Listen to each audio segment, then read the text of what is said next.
Alors, le pôle santé de l'enfant au sein de la MRSI regroupe 3 services.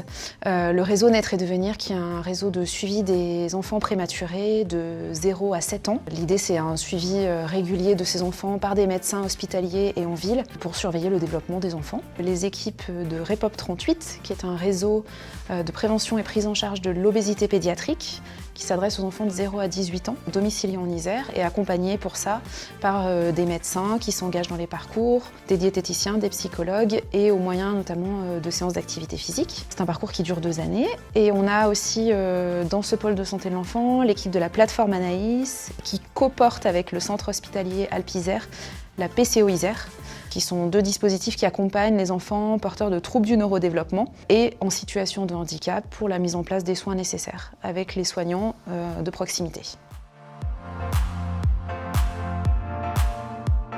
Donc ce pôle enfance qui se retrouve autour du projet de santé de la MRSI, notamment par la spécificité du public qui est accueilli. Les enfants sont des personnes qui sont en développement et donc on se dit que quand on agit précocement, on agit tôt et qu'on met en place les moyens en soins nécessaires, on accompagne ces enfants dans leur parcours de vie, derrière on va prévenir des situations complexes. Donc c'est vraiment ça qui fait que les équipes pédiatriques elles se retrouvent autour de la santé des enfants. L'autre particularité, c'est qu'on a les parents qui sont les aidants naturels de l'enfant, qui sont là et avec qui on va devoir aussi travailler.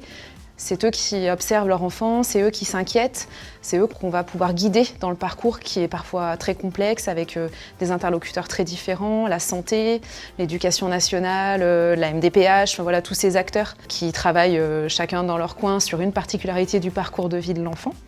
Et donc nous, on va aider les parents à se retrouver dans ce labyrinthe, on va les guider. Et puis aussi, parfois, on va parler de guidance parentale, parce qu'ils vont aussi parfois s'impliquer auprès des enfants. On va leur donner les moyens de comprendre comment fonctionne leur enfant et de l'accompagner.